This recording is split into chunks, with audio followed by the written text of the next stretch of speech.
Hi అండి. నమస్తే. Welcome to my channel. నేను ఈరోజు చూపించబోయే స్పెషల్ మటన్ కీమా అండి. సూపర్ టేస్టీగా ఉంటుంది. ఎందులోకైనా పర్ఫెక్ట్ కాంబినేషన్ అండి. ఎప్పుడు చికెన్, మటన్ కాకుండా కీమాను ఈ విధంగా చేసుకోండి. చాలా బాగుంటుంది. మరి దీనిని ఎలా ప్రిపేర్ చేసుకోవాలో చూసేద్దాం. ఒక పావు కేజీ దాకా కీమా తీసుకోండి. ఈ విధంగా సన్నగా కట్ చేసి ఇస్తారండి. దీన్ని శుభ్రంగా మనం 2 సార్లు కడిగి తీసుకోవాలి.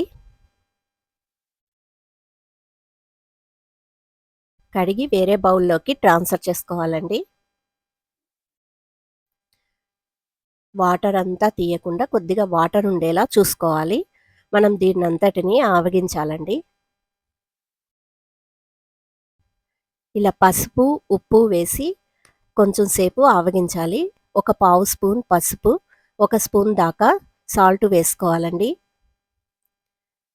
ఒక గ్లాస్ వాటర్ పోసుకొని 50% దాకా ఉడికించుకోవాలండి. ఇలా హై ఫ్లేమ్లో కొద్దిగా ఉడికించుకోవాలి. చూడండి 50% దాకా ఉడికిపోవాలండి.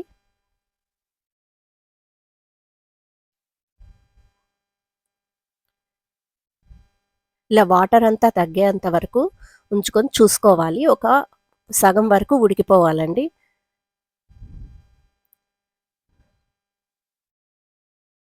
దీన్నంతటిని పక్కకు తీసుకోవాలి. ఇప్పుడు వేరే ప్యాన్లో ఒక 5 టేబుల్ స్పూన్స్ దాకా ఆయిల్ తీసుకోవాలి. ఆయిల్ హీట్ అయ్యాక 2 పెద్ద సైజు ఆనియన్, ఒక 2 పచ్చిమిర్చి ఇలా సన్నగా కట్ చేసి తీసుకోవాలండి. ఆనియన్ కొద్దిగా ఎక్కువ వేసుకుంటే చాలా బాగుంటుంది. ఇప్పుడు ఫ్రెష్గా ఉన్న కరివేపాకును కూడా కొంచెం వేసుకోవాలి. వీటన్నిటిని ఆయిల్లో కాసేపు మగ్గనివ్వాలండి. ఇలా కొద్దిగా ఫ్రై అయ్యేంత వరకు మగ్గనిచ్చాక అల్లం వెల్లుల్లి పేస్ట్ వేసుకోవాలి.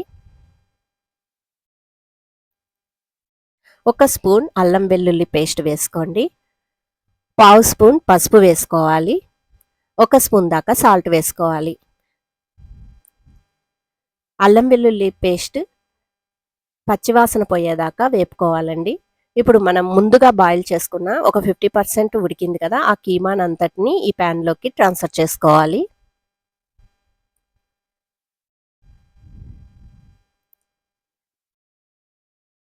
ఒక స్పూన్ దాకా ధనియా పౌడర్ వేసుకోవాలి.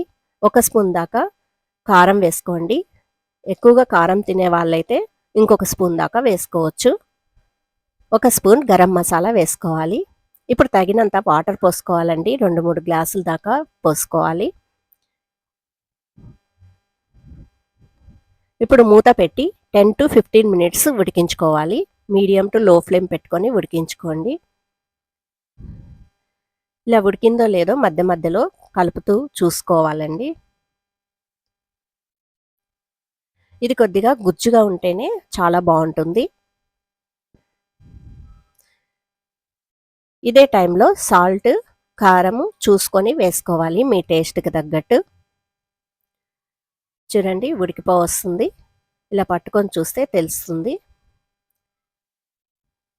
వాటర్ కూడా కొంచెం తగ్గిపోయింది కదా, చాలా బాగుంటుందండి. ఈ టైంలో ఉడికిపోయిందండి మటన్.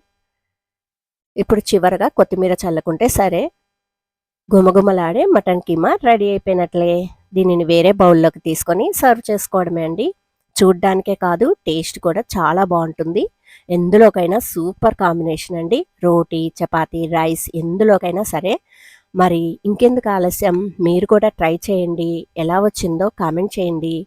ఈ వీడియో కనుక మీకు నచ్చినట్లయితే ఒక లైక్ చేయండి. మీ ఫ్రెండ్స్కి, రిలేటివ్స్కి షేర్ చేయండి. ఇలాంటి మరిన్ని రెసిపీస్ కోసం నా ఛానల్ని తప్పకుండా సబ్స్క్రైబ్ చేసుకోండి. Thank you for watching. Thank you.